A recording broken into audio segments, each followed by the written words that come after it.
Hello दोस्तों, online teaching class में पुनः एक बार आपका स्वागत है। हम कालिदास के द्वारा रचित अभिज्ञान शाकुंतलम नाटक के प्रथम अंक का अध्ययन कर रहे हैं। इससे पिछली क्लास में हमने जाना कि शकुंतला जो है राजर्षि कौशिक और मेनका के संयोग से उत्पन्न हुई है। इससे आगे का हम अध्ययन आज करेंगे। राजा कहता है उपपद्यते, राजा कहता है ठीक है मतलब क्या कि यही कि जब दुष्यंत ने अनुसुईया से प्रश्न पूछा कि ये कैसे उनकी पुत्री है, क्योंकि कर्ण तो नित्य ब्रह्मचर्य का पालन करने वाले ऋषि हैं, तो उनकी समस्या का समाधान या इनके शंका का समाधान करते हुए अनुसुईया ने पूरा वृत्तांत बताया कि गौतमी नदी के तट पर राजर्षि कौशिक तपस्या कर रहे थे और उनकी तपस्या को भंग करने के लिए देवताओं ने मेनका नाम की अप्सरा को भेजा और इन दोनों के संयोग से ही शकुंतला की उत्पत्ति होती है। तो इसी कड़ी में राजा कहता है कि हाँ ठीक है। फिर कहता है मानुषीषु कथम वा स्यादस्य रूपस्य संभवः न प्रभा तरलम ज्योतिः उदेति वसुधा तलात्, कि मानव लोक की स्त्रियों में इस सौंदर्य की उत्पत्ति कैसे हो सकती है। कांति से समुज्ज्वल तेल भूतल से उत्पन्न नहीं होता है। कहने का तात्पर्य है कि शकुंतला का सौंदर्य इतना ही आकर्षक और मनमोहक करने वाला है, तो मन में ऐसा संदेह उत्पन्न होता है कि मानव लोक में भी क्या ऐसे सौंदर्य की उत्पत्ति हो सकती है, क्योंकि उनका तेज ऐसा लगता है कि उनके तेज संपूर्ण शरीर से इस प्रकार का तेज उत्पन्न हो रहा है जो प्रकाश विद्युत आदि से भी उत्पन्न नहीं हो सकता है। शकुंतला अधोमुखी तिष्ठति, शकुंतला नीचे की ओर मुख किए हुए बैठी रहती है। राजा मनी मन लब्ध अवकाशो में मनोरथः किंतु सख्यः परिहासोदाहृतां वर प्रार्थनां श्रुत्वा धृतदैध्व भावकातरम में मनः,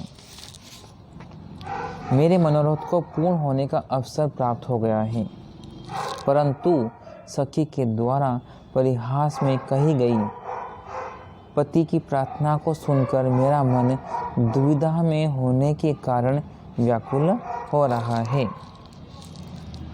प्रेमवदा बोलती है सस्मितं शकुंतलां विलोक्य नायकाभिमुखी भूत्वा पुनरपि वक्तुं काम इवार्यः, मुस्कुराहट के साथ शकुंतला को देखकर फिर नायक की ओर मुख करके संभवतः आर्य फिर कुछ कहना चाह रहे हैं।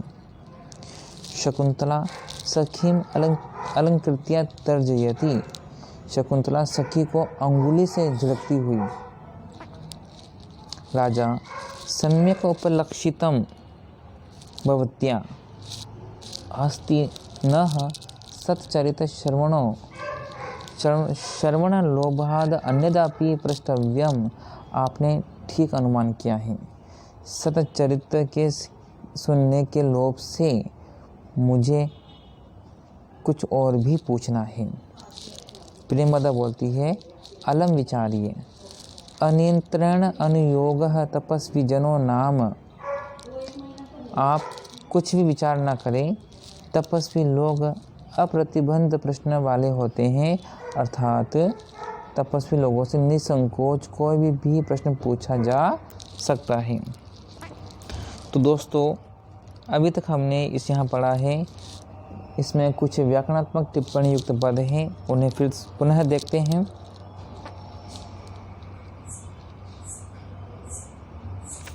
इसके अंतर्गत एक शब्द आया है मानुषीं मनोरपत्यं पुमान मानुषः। मनु धन अय तथा शुक का आगम मानुष प्लस घी से मानुषी शब्द बनता है। और प्रस्तुत श्लोक में प्रसाद नामक गुण है और वैदर्भी नाम की रीति है। इसके साथ ही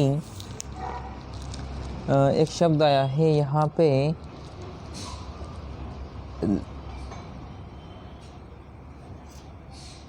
अधोमुखी।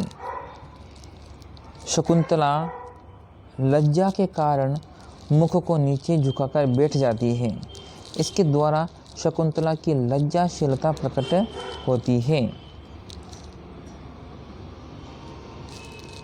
तर्जयति, प्रेमवदा को शकुंतला अंगुली से डांटती है। इससे उसकी नारी सुलभ शालीनता प्रकट होती है। दोस्तों आज के लिए इतना ही। धन्यवाद।